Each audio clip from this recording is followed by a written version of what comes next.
agora a gente segue nos assuntos domésticos e vamos falar agora sobre emendas parlamentares. Quem vem bater um papo conosco é o Dr. Roberto Liviano, que é presidente do Instituto Não Aceito Corrupção, que foi admitido pelo Supremo Tribunal Federal para acompanhar o andamento do processo. O Instituto estuda levar a criação das chamadas emendas de líderes ao STF. Boa tarde, doutor Liviano. Sempre um prazer falar com o senhor. Vou chamar já a nossa analista Luísa Martins, que viabilizou essa conversa, para fazer a primeira pergunta, mas primeiro vou deixar o senhor cumprimentar a gente. Boa tarde, Mônica. Boa tarde, Luísa. Boa tarde, Yuri. É sempre uma honra, uma alegria, um privilégio estar com vocês aqui na CNN e todos que nos acompanham. Tá certo. Luísa, pode fazer a primeira pergunta. Doutor Liviano, desculpa, é Débora. Muita gente me chama de Mônica, mas é Débora. Desculpa. Débora, perdão, Débora. É só porque eu conheço o doutor Liviano, tem quase 20 anos, é por isso. Vamos lá, Luísa, a sua pergunta. Doutor, muito obrigado, então, por topar ter dado essa entrevista pra gente aqui no 360.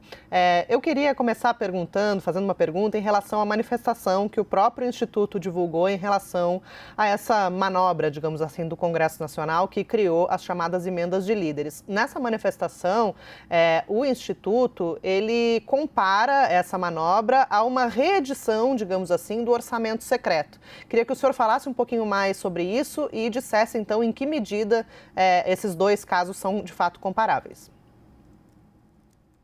A nosso ver, nós tivemos aí iniciativas importantes da Abrage, da Procuradoria-Geral, do PSOL, no sentido de ser garantida a rastreabilidade, no sentido de se garantir o princípio da publicidade, e tivemos uma atitude corajosa por parte do Supremo Tribunal Federal, no sentido de se determinar que, de fato, esses valores constitucionais fossem respeitados. E a partir de então, Luísa, nós temos assistido uma verdadeira queda de braço entre o Congresso, o Supremo Tribunal Federal, e temos assistido uma cena muito séria, muito grave do ponto de vista republicano, porque o Congresso não vem respeitando nem a Constituição, nem as determinações do Supremo Tribunal Federal, né? E o que ocorreu ontem no Congresso Nacional foi muito grave, porque a meu ver, a nosso ver, do Instituto Não Aceito Corrupção, a reedição e a perpetuação do orçamento secreto, das emendas de relator, das emendas de bancada. Nós vemos aí as pessoas se escondendo atrás dessas figuras, dos líderes de bancada, dos líderes partidários, como se essas figuras tivessem legitimação democrática, como se essas figuras fossem eleitas pelo povo. Elas não têm essa legitimação e essa situação oculta, essa situação não identificada, essa situação indesejável do ponto de vista da prevalência do interesse público, ela se mantém. Essa situação que foi levada ao Supremo e houve essas determinações no sentido de se quebrar essa questão do orçamento secreto.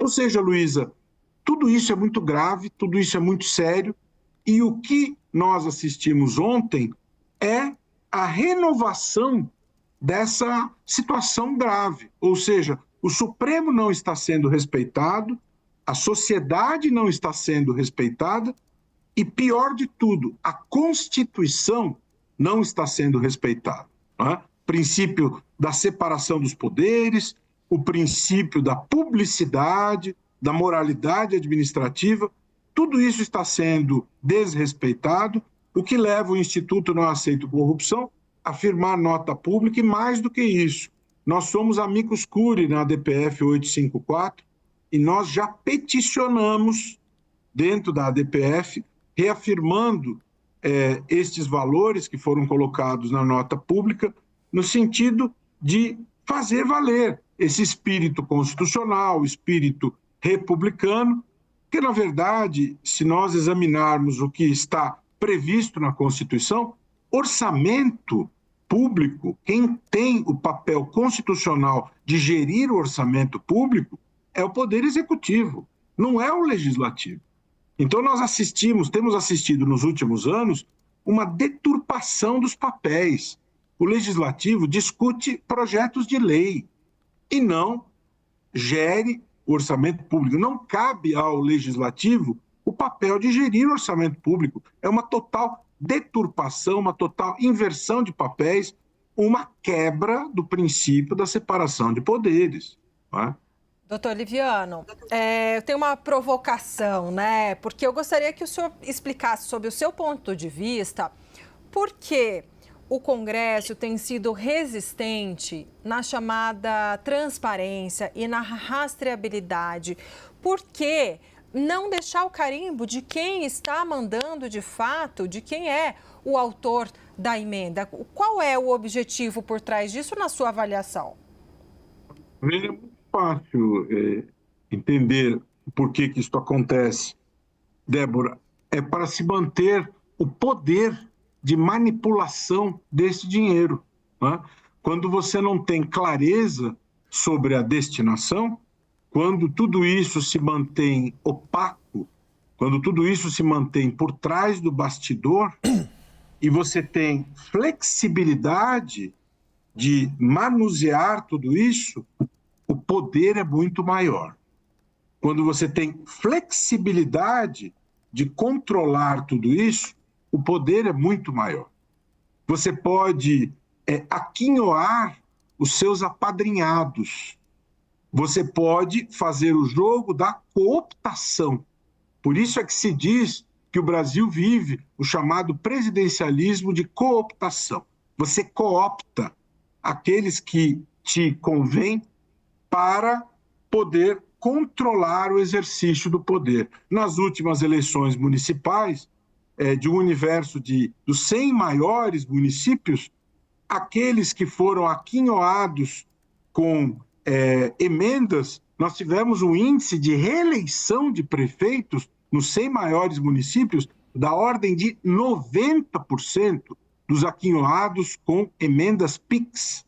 Ou seja, isso é muito eloquente, Débora, para se perceber o quanto é relevante você ter altos, grandes poderes discricionários sem identificar isso. Quando você identifica, quando há uma rastreabilidade, um grande controle, quando você tem esse dinheiro carimbado, quando você tem controle sobre esta verba, diminui o índice, o tamanho do poder sobre isso. Né? Quando você tem carta branca, quando tudo isso, essa verba, o poder de controle sobre essa verba é, digamos assim, constituído por coringas políticos, não é? Fica muito mais fácil você manipular, você destinar a quem convém, né? Mesmo que o determinado município, que é um curral político seu, mesmo que não seja tão necessário receber o recurso, mas é necessário do ponto de vista político, porque, afinal de contas, é um município que traz muito voto para você nas eleições. Liviano, não é? Então, a manipulação política fala mais alta. Diga, Yuri. Pois é, um outro ponto que também que me chama a atenção, queria ouvi-lo, né, especificamente sobre essa questão das emendas de líder. O quanto, no trabalho de vocês, existe uma preocupação de que, caso seja aceita a constitucionalidade desse novo dispositivo que foi criado agora pelo Congresso, ou que recém ali foi discutido nesta semana, e de uma forma também muito assodada, quanto isso poderia se replicar nos orçamentos dos outros níveis de governo? Se também haveriam esse tipo de risco com orçamentos estaduais, por meio das respectivas assembleias, e até de prefeituras de grandes cidades, ou mesmo de menor porte, com as câmaras municipais? Acredito que sim, Yuri. Existe esse risco também, né?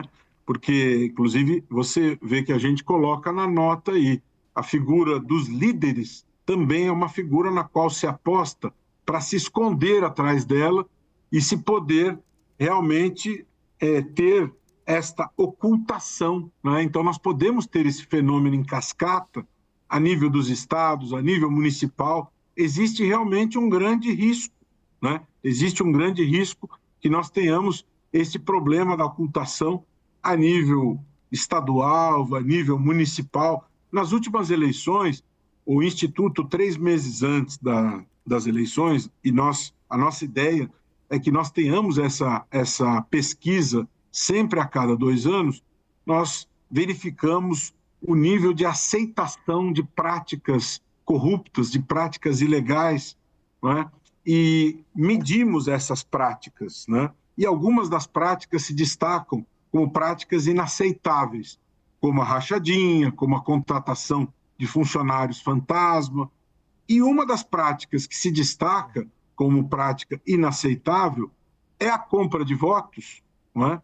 Mas, ao mesmo tempo, também a nossa pesquisa detecta que 62% dos entrevistados já vivenciou esta prática. Mas, apesar de já ter vivenciado, ela não está naturalizada. O que eu quero destacar? Nestas últimas eleições municipais, que ocorreram recentemente, tivemos um aumento de 14 vezes o volume de dinheiro apreendido nestas últimas eleições. Isso é um número absurdo, gigantesco, dramático, não é? O que nos mostra que, de fato, é um dado grave que desafia as autoridades a trabalharem nisto como uma prioridade. A pesquisa do Instituto, 3 meses antes, mostrou que esta é uma conduta que preocupa o entrevistado. Ele não está conformado com a compra de votos. E ele já vivenciou, 62% dos entrevistados já vivenciaram. Nós conseguimos, inclusive, descer ao detalhe da precificação do voto. R$ 124,00 é o valor médio do voto no Nordeste. R$ 142,00 é o valor médio do voto no Sul. Não é? Então, é muito vivo, é muito dramático, é muito presente tudo isso. Não é? Doutor Liviano, eu vou convidar a Luísa para fazer, então, a nossa última pergunta, só para a gente girar mais um assunto. Luísa. Doutor, o senhor veio falando, então, sobre essas questões de corrupção que são mais práticas, assim, né? Que é possível de verificar, assim, de forma mais palpável, como a história da compra de votos, né? E a gente tem visto que justamente a falta de transparência das emendas, ela facilitou, digamos assim, uma série de desvios, né? Feitos Brasil afora, praticamente todos os estados. Agora, recentemente, a gente teve o recebimento de uma denúncia no Supremo Tribunal Federal sobre um primeiro caso, mas tem dezenas de outros que ainda devem ser julgados aí ao longo do ano. O Instituto também acompanha esses casos, essas investigações de desvios e que concretizam, digamos assim, a corrupção que era praticada devido à falta de rastreabilidade das emendas? Luísa, o Instituto não é um organismo que fiscaliza situações concretas, o Instituto não é um órgão corregedor, né? O Instituto, Luísa, não substitui o trabalho do Ministério Público, do Judiciário. O Instituto, ele se propõe a elaborar pesquisas como essa que eu mencionei.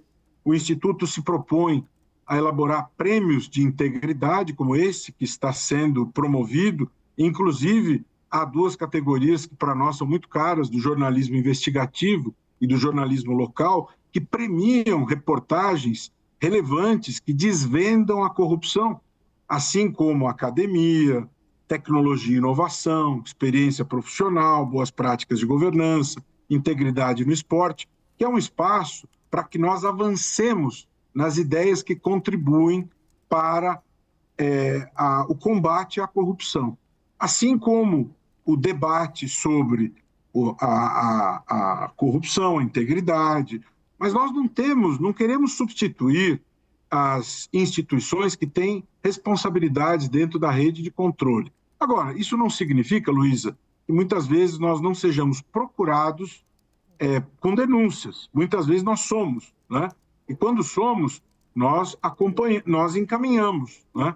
O Instituto, ele não quer substituir estas instituições e tem uma estrutura modesta, né? Nós não somos uma instituição grande, gigante, com muitos recursos, mas nós somos uma instituição muito respeitada. Aliás, desde novembro do ano passado, nós fomos reconhecidos como OCIP, portanto, somos uma organização da sociedade civil de interesse público. E com muito orgulho somos OCIP, integramos a OEA, o Pacto Global da ONU, e procuramos fazer o nosso papel da melhor maneira, não é? Estamos atentos, fazemos advocacy, estamos presentes, acompanhando essa agenda e estamos acompanhando essa ação, a DPF 854, em grandes demandas, procurando cumprir a nossa jornada, não é? Mas não somos onipresentes nem onipotentes. Procuramos fazer o melhor que nós podemos. Tá certo. Olha, nós conversamos então agora com Roberto Liviano, presidente do Instituto Não Aceito Corrupção. Doutor Liviano, muito obrigada pela entrevista, viu? É uma honra estar com vocês. Parabéns pelo trabalho da CNN, por colocar esse assunto em pauta. E quero convidar todos a participar do prêmio www.premionacdeintegridade.com.br. Um grande abraço a vocês. Muito obrigado também. Roberto Liviano participando aqui conosco. Obrigado mais uma vez, um bom fim de semana.